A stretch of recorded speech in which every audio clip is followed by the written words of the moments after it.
Welcome in to First Pitch MLB betting show for Tuesday, April 20th. I am Drew Martin, your host, alongside Dave Koken and Steve Merrill from WagerTalk.com. It is $2 Tuesday at WagerTalk.com, so make sure to check out the website as well as SportsMemo.com. But going around the horn here, Dave Koken, hot in MLB, off to a great start, guys. Make sure to check him out. Dave, welcome in. Happy Tuesday morning to you. Thanks, Drew. Yeah, it's been good. I lost a game last night, but 18-7 out of the gate, plus a little more than 38 net units. So it's been good. And I was number one last year in baseball. So number one and number one, I guess that's good. I got a best bet up tonight. I have a free play up, which I'll actually use as the best bet here on the show.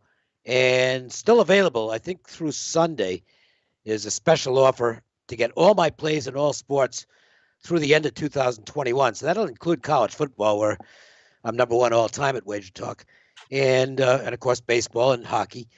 And it's less than $4 a day. So, it's a long-term commitment, but it's a really good price. And, all I can tell you is since January 1st, 2018, I'm up about 230 net units on all my plays. So long-term profits are there, and hopefully some short-term profits tonight. Hopefully we can cash these best bets on the show as well. We got 4 games. We're breaking them down.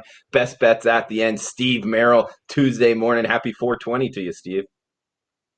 You too, Drew. I was waiting for the 420 reference. I never really knew much about that till recent years. Thanks to social media, I've become a more intelligent person. But yeah, baseball's been a good start for me as well. 63% on the season. Very selective. I got off to that 17-4 starting college hoops. Never looked back. 10-6, 63% here in baseball. Passed yesterday with the small card, but I did have an NBA best bet winner. But right back on the diamond tonight, and I've got a steamroller blowout at WagerTalk.com. It's a small favorite, which I think will crush the line tonight on Tuesday. All right, good start here, guys, to the introduction. And, guys, we got 4 games we're breaking down and best bets at the end. And I'll tell you, we're about, 10% throughout the season here. These are my favorite matchups that we're breaking down so far this season. We got a lot of good pitching matchups, some interesting handicaps on today's card. Dave, starting off here, 6:10 Eastern, 3:10 Pacific first pitch. We got the Chicago White Sox and the Cleveland Indians. Carlos Rodon off of the no-hitter, close to a perfect game here. -120. We're seeing him now probably -115 at most books at the Wager Talk odds screen now versus Zach Plesac, going for the Indians, seeing a total of 8, now ticked down to actually 7.5 here, Dave. You got any interest here as the White Sox take on the Indians? Well, it's a rematch from the no-hitter because Plesac was on the mound that game for the Indians, and he had a bad game, arguably the worst game he's had since he became a major leaguer. So you would expect some correction there, and I think you can make a case that there might be some kind of a little bit of a bounce for Rodon off a game. Let's call it straight. It was a high-stress game because of the fact that he had a perfect game going into the 9th inning and ended up with a no-hitter. So I think in terms of theory, you'd want to look at the White Sox here, or excuse me, at the Indians here. The problem I have with it is the Indians' offense. It is just awful. WRC plus over the last week, 64. So below average for the season and way below average for the last week. It's really tough for me to back a team that just isn't hitting at all. I need to see something out there. So, I mean, from an analysis standpoint, I'd have to lean Indians because of the situation, but I can't get to the window with that offense. Yeah, Steve, coming to you on your opinion here, I agree with Dave. Right off the no-hitter, Carlos Rodon, and this is a rematch for both pitchers. I would look to actually fade him off of the no-hitter performance just with the amount of pitches and everything. But he does have a full 5 days rest here and going up against Zach Plesac, who got blasted by the White Sox. But it's not like the White Sox really unleash on all the righties they face. And the bullpen advantage here slightly towards Cleveland. So I haven't fired away yet. But do you have interest here, the White Sox and Indians tonight?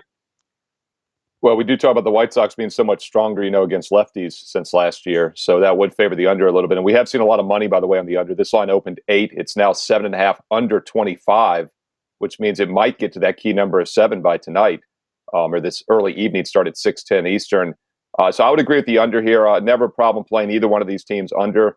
White Sox averaging 5 runs a game this year, but they're only batting .243. So I think those runs average is a little misleading.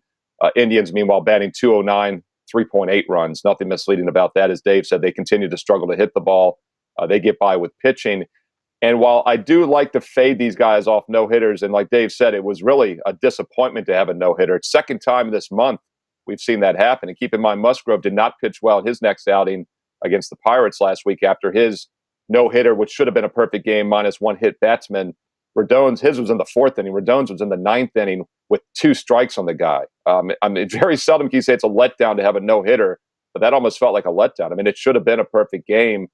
So that does concern me with the under for that reason. But then again, maybe the White Sox hitters don't show up tonight. You know, the guy throws a perfect game, basically, a no-hitter, almost a perfect game.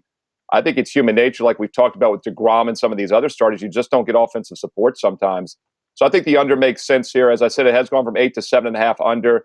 If you like it, I'd play it now because I think we might see some 7 surprisingly by first pitch tonight.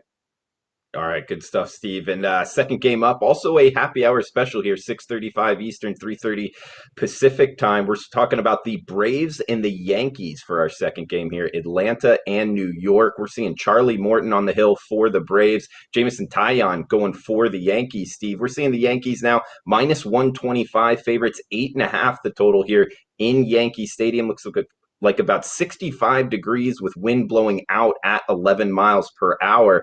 Interesting handicap with both of these kind of, pitchers off of both off of bye days here, Steve, in terms of playing yesterday. Both teams were off. And then the Yankees themselves, I mean, out the gate, not playing well, getting swept by the Rays, but it might be a buy low opportunity. What are you thinking tonight in New York? Well, it's definitely a buy low opportunity, but also we got to be very careful with this Yankee team. There's a reason they've gone 2-8 their last 10. They're not hitting the ball. You know, this is supposed to be one of the most potent offenses in baseball this year. They're batting 210 on the season, averaging just 3.5 runs a game. As you guys know, I don't like to try to guess when teams are going to break out of these offensive funks. With that said, though, I do think the Yankees have a lot of offensive potential still. 8.5, before the season started, if you told me we were going to have a game in an American League Park between the Braves and Yankees and the total is going to be 8.5, below that key number of 9, it would have seemed pretty cheap with these two the potential for these two offenses. Braves averaging 5 runs a game now, but they're still only batting 233 in the season. Yankees bullpen has actually been very strong. With that said, though, I do think at some point we're going to start seeing some offense from this Yankee squad. We know what the Braves are capable of. They have started to break out offensively the last week or so after a slow start to the season. They struggled in that series to start the year, but they've been better since. I think over 8.5 has some value. It is juiced to the over. It's over minus 120. Another one I would play now. Wouldn't be surprised to see it hit maybe that key number of 9. I would think the public will probably be on the over in this game as well. Dave, Yankees already down more than 7 units on the season, 5-10 straight up. What are you thinking here with the Yankees, and what about tonight's matchup, Braves and Yanks? Well, let's start with the Braves. And Steve mentioned their offense has picked up, and I think there's a direct correlation between the fact that they're not swinging at everything, which they were doing early on. But over the last week, they've got a walk rate that's, I believe, it's second best in baseball. They've walked about 14% of the time the last week, and they've struck out only 20% of the time. So they're being a little more selective at the plate, and that's leading to good results offensively. Patience is a virtue in baseball as far as offense is concerned. I have not seen the lineups yet, and I would definitely want to check the lineup here because Acuna did something.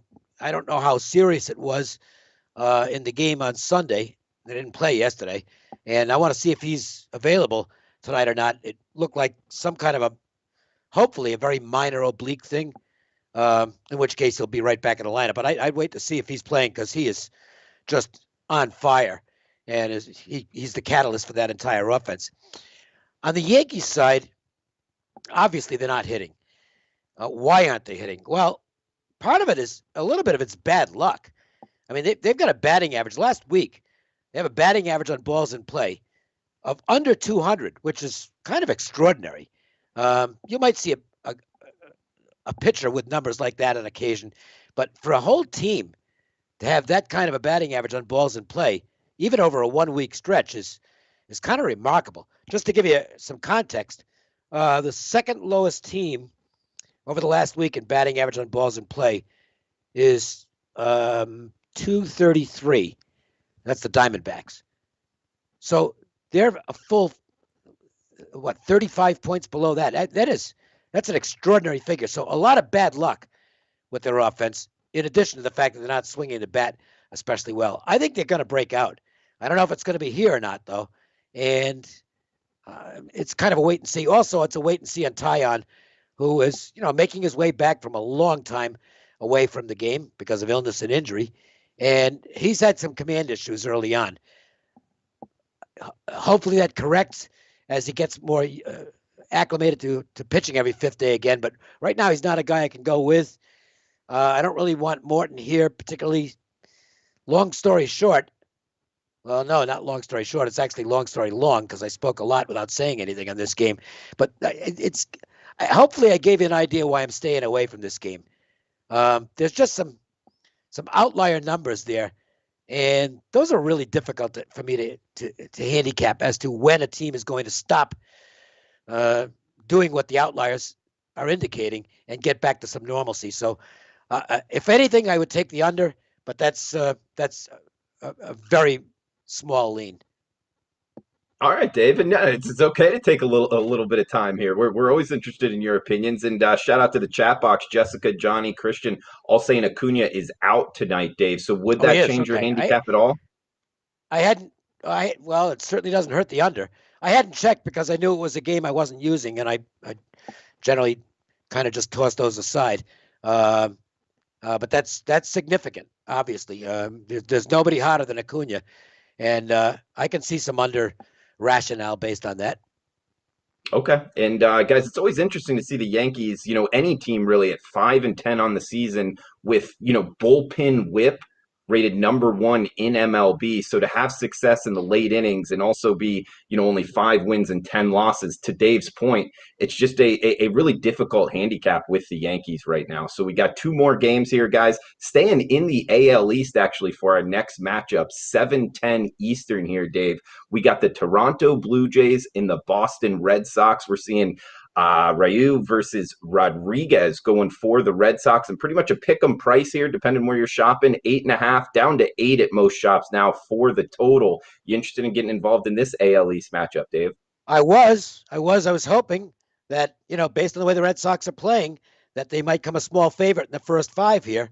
And that would allow me to take Ryu, who I rate higher than Eduardo Rodriguez, but not the case. They're minus 120, which actually looks like the right price. The Red Sox are just absolutely smashing the baseball. They're on fire offensively. So even a good pitcher like Ryu is going to he's going to have to be at his best tonight to quell this lineup. The Blue Jays, meanwhile, they're facing Rodriguez, who looks pretty good so far. Blue Jays are doing some good things offensively over the last week. They're starting to come around. So you've got a real conflict here with 2 good pitchers on the mound and 2 offenses that are looking good right now. Again, my play here would have been the Blue Jays first 5, but the price is not right.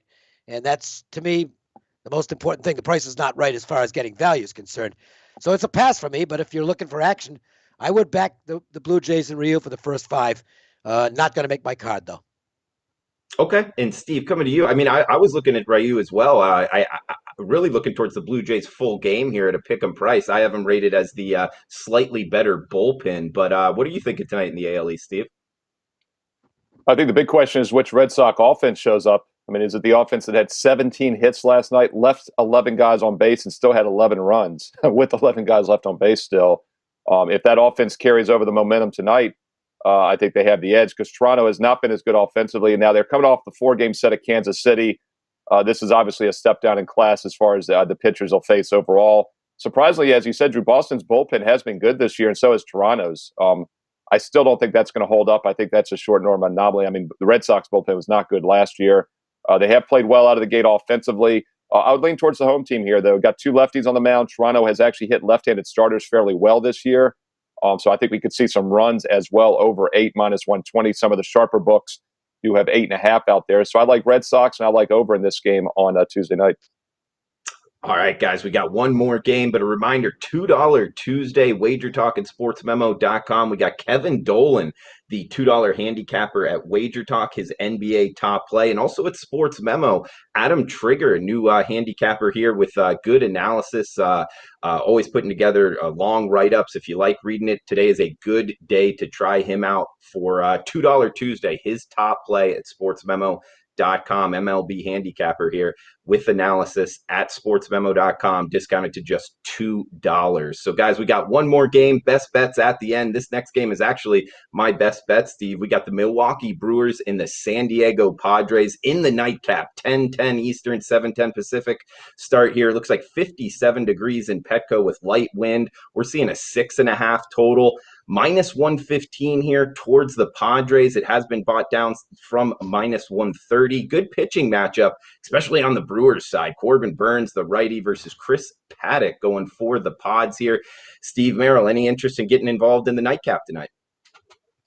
Well, one thing you mentioned there is the total. It's 7. It opens 7, still 7 in some spots. But as you said, Drew, some of the sharper books are already gone to 6.5. And that always catches my eye because, first of all, 7 is such a crucial number in the National League. 9 and 7, key numbers of baseball totals in general, as we've talked about many times on the show. But something else, once you get down to that 6.5, the public usually starts jumping on the over, but the sharps are usually on the under. We saw that 3-0 game a couple Saturdays ago with the Mets, I recall, because I had a best bet under 6.5 in that. A week ago, we had that White Sox-Indians game, 2-0 final. That was a 6.5, an easy under there as well. So once again, I lean under 6.5. These totals are low for a reason. We've got 2 good pitchers on the mound. And this Padres offense continues to struggle, averaging less than 4 runs a game, batting just .235 this year, just .223 at home. Now, they're always dangerous to hit some home runs. We saw that last year. You know, they could go over this total and won a couple at-bats, basically, in one inning. But they haven't been doing that this year. I think they still have maybe a little bit of a hangover from that huge home series against the Dodgers, in which they lost 2 out of 3 this past weekend. They obviously came out flat yesterday, just 1 run on 2 hits. I don't look for them just to flip a switch here. I need to see something first. I like under in this game. There are 6.5s, but there's still 7s out there. Play that 7 if you like the unders. I don't think it'll be there by this evening. Shop around for that 7, guys. Petco Park tonight, West Coast at night, looking towards the under. Steve Merrill is. Dave, where are you looking to go in the nightcap tonight, buddy? Well, I played 3 games today, and if I had gone 4 deep, it would have been this one. The only thing that took me off Brewers' first 5 is I'm being pretty stubborn about not laying prices above 120 if I can help it. And the first 5's minus 130 with the amazing Burns on the mound. There is nobody pitching better than Corbin Burns right now. His numbers are insane. And it's a carryover from last year. This guy down the stretch last season was as dominant as any pitcher in baseball, particularly the first 2 times through the order. You just couldn't hit him at all. OPS numbers were ridiculously low. And all he's done so far this year is top that. There's right now, today, he's the best pitcher in baseball. Now, I don't know whether that's going to continue or not, but as of right now, there's nobody better than Burns. He's not walking anybody. His strikeout rate is insane. He's just blowing away opposing hitters. And Steve mentioned the Padres aren't exactly mashing the baseball right now. And the big key there is Fernando Tatis. Now, I don't know whether it's got anything to do with the shoulder or not, but he's hitting about 100, okay? And that's a huge part of their offense that is producing next to nothing at this point. He looks like he's trying to hit everything over, to Escondido, and I'm not sure that's a real good idea. He's, to me, getting a little launch angle crazy, and maybe needs to shorten the swing a little bit and put the ball in play rather than just be a home run hitter. So I don't like the Padres matching up against Burns. I actually do kind of like the Brewers a little bit as far as matching up against Paddock. Paddock, for whatever reason, was not good first time through the lineup last year. That's continued this season. He's struggling in the early innings. He settles down after that, but there are a few troubling signs on him. His command hasn't been real good. His strikeout rate is down. The problem, of course, is the Brewers' offense isn't very good, so you don't know what they're going to get you here. And Yelich is on the DL, or IL. I keep calling it DL. It's the IL now. And that's a big part of their offense. I think the Brewers do win this first 5. But again, I just don't want to go minus 130. So I might regret not backing it because Burns has been just so utterly dominant. But I did leave it off the card. But I got a feeling one of us likes it as a best bet, so maybe it should be played anyway. Hey, maybe it should, Dave. And chat box lighting up right now. Paco Healy, I know he's from Southern California. You liked your reference. He's trying to hit it to Escondido. You know Southern Well, I know the California there, geography Dave. pretty well there. Yeah, that was a good one. I like that. And guys, we got best bets at the end here. First up, though, we got Tokyo Brandon from WagerTalk.com. Guys, he used to be a scout in the Japanese Baseball League, and he's got a best play for us, a quick pick here in Japanese baseball. Tokyo Brandon here with today's quick pick in Japanese baseball. The Rakuten Golden Eagles are traveling to the PayPay Dome in Fukuoka to take on the SoftBank Hawks. Norimoto goes for the Eagles, while Wada goes for the Hawks. Both pitchers are a little shaky against the other team, but the SoftBank Hawks have the advantage in starting pitching, bullpen, and lineup. Also, they have a strong home advantage. We're going with the Hawks on the money line. Right now, you can get it for minus 118.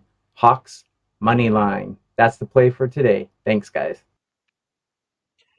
Thank you, Tokyo Brandon. Time for best bets, guys. We'll head to Steve Merrill leading us off here for the MLB best bets section. Where are you going tonight, Steve? Well, it's a game we talked on, the Blue Jays and the Red Sox. I mentioned I'd lean towards Boston just because they've been better offensively, but I think the best way to play this game is actually the over 8 minus 120. Now, some of the sharper books have gone to 8.5 already, so shop around on this one. But 8 is somewhat what I call a dead number in baseball. It's not as key as 7 or 9, like I mentioned earlier. So I like the over 8 minus 120. 8.5 even money works just as well. Boston red hot offensively, smashed the ball last night against Chicago. Not only did they have 11 runs, but they still left 11 guys on base on 17 hits. Could have had even more. I don't think you just cool off in one night. I'd look for that to continue. Now, Ryu has been very strong this year. Rodriguez has been decent, but I think the Blue Jays have the better pitcher on the mound, but the Red Sox have the better offense. They still get some runs here. The key to me, if we get over 8 here, can the Blue Jays get some runs? And I think they can. Rodriguez off to a 2-0 start. He missed last year with the COVID protocols. 3.6 ERA. I think he's an average pitcher at best. I'll look for him to regress a little bit tonight. I think this is a good spot for this Blue Jays lineup to get back on track. They struggled their last 2 games against Kansas City, but they had Monday off to travel. The 3 games before that, actually the 4 games before that, they scored 5 runs or more in 4 straight games. I think that's more indicative of what they can do tonight in a fairly hitter-friendly park here in Fenway. I think this is a pretty cheap total for a Fenway game at 8, and it's based on the 2 pitchers off to very strong starts. The bullpens are off to strong starts, but I still rate them all as average at best, and I think we get some value because of that. Red Sox, Blue Jays, over 8 minus 120 in Fenway tonight. All right, thanks for that, Steve. And guys, heading to Dave Koken right now. Smoking Dave Koken. We got him at WagerTalk.com, #1 handicapper in MLB last season as well. Dave, where are you going for best bets tonight? This is a play for me. I posted it as a free play. There's a video on it, but now you don't need to watch that because I'm going to give you even more information on the game here. Do have a best bet on a dog tonight that's available at the site right now. And for my all-access players, there's the first 5 over that I like. The other game is this one. It's the under first 5 in the Astros-Rockies game. So first talk about the Astros. And their offense over the past week has been just awful. Now, part of that is the fact that Altuve, Alvarez, and Bregman all were out. They do get 2 of those guys back tonight. Alvarez and Bregman will be in the lineup. But still, the team's not hitting at all. They have 1 homer over the past 7 days. 1 in 184 plate appearances. And in today's 3 true outcomes baseball, walks, strikeouts, homers, that's pretty bad. They'll probably do a little bit better tonight with the guys returning to the lineup, but I don't know that they're going to explode. And they're facing John Gray, who didn't pitch well in his last start, but that was against the Dodgers, and actually has 2 very good performances at home so far this season. So I think Gray can do a decent job against the Astros. The other side of this is the Rockies. And granted, they're back home, so the numbers figure to get a little bit better, but this is some of the worst stuff you'll ever see. And again, baseball is a recency sport. Over the last week, their WRC plus is 39, which is laughable. They've walked less than 5% of the time, and they've struck out 31.4% of the time. Those are extraordinarily awful numbers. This is a team with no offense right now. They'll be facing a kid in Luis Garcia who's got good stuff. Probably won't go deep into the game. It's just his second start. He's basically going to be a 2 times through the lineup pitcher tonight. Garcia's one issue is that he has command problems from now and then. But how much do the command problems weigh in against a team that swings at everything and mostly misses it? I think this is going to be a reasonably low-scoring game. Weather's no factor. It's cold. Ball doesn't carry as well at Coors in cold weather. I went under 5.5 for the first 5 innings here, and think it's I thought it was a good enough play to put on my card. So that's my best bet here on the show. I like it, Dave. Best of luck to you. And guys, I'll finish off best bets here. Heading to the nightcap. We hit on it briefly here. Milwaukee Brewers, San Diego Padres. The best bet yesterday was the Brewers plus 142. It came in for us. Going back on the Brewers here, guys. First 5, though, minus 130 on the Milwaukee Brewers. Couple reasons why. Their starting pitcher, Corbin Burns, 30 strikeouts, 0 walks on the season. He's been absolutely dominant. 18 innings, only 1 earned run, only 4 hits in those 18 innings. And guys, against righties against Corbin Burns are hitting 172 OPS. That's not 1,072. That's 172 OPS. He has been absolutely dominant. I would look for him to stream through this Padres lineup. And like Dave talked on when we were breaking this before, Chris Paddock, 13 innings, 6 walks already, 13 hits, 10 Ks. Pretty pedestrian numbers from Paddock. Not to say he can't come back, but so far this season, he has not been all that good. And especially because it was against the D-backs, Texas Rangers, and Pittsburgh Pirates, not exactly murderer's row here. So going up against the Brewers, which haven't been that great of a hitting team, but they won last night, hit some bombs. I would look for them to put up some numbers against Paddock. And then you might ask, why isn't the best bet on the Brewers for the full game? Because we are paying we are paying 30 cents more for the privilege to bet them in the first 5 alone. And the reason for that being, I have these bullpen ratings, San Diego Padres number 2 in MLB, where the Milwaukee Brewers, I have them rated as 21, and 3 of their top arms all pitched yesterday, and 2 of the top 3, including Josh Hader, pitched 2 days in a row. So I really discount them for that. That's why I'm going first 5, Milwaukee Brewers minus 130 for my best bet. So guys, in recap for the best bets, we got Dave Koken. He just broke it down there. Astros and Rockies first 5 innings under. Steve Merrill over of 8 in Toronto, Boston. We got the Asian baseball play there is SoftBank, the Hawks, not SoftBank the stock. That's the Hawks, the team playing in the Japan League there. And my best bet, the Brewers, first 5 innings, minus 130. Huge shout out to the chat box, Paco, Jessica, Abby, all of you guys, Johnny Outlaw for joining us. We really appreciate you watching live. Please smash the like button if you're liking the content. If you're watching on replay, that's cool too. Feel free to drop a comment below. Guys, for Dave Koken, Steve Merrill, I am Drew Martin. Best of luck with your bets. We'll talk tomorrow, same time, same place.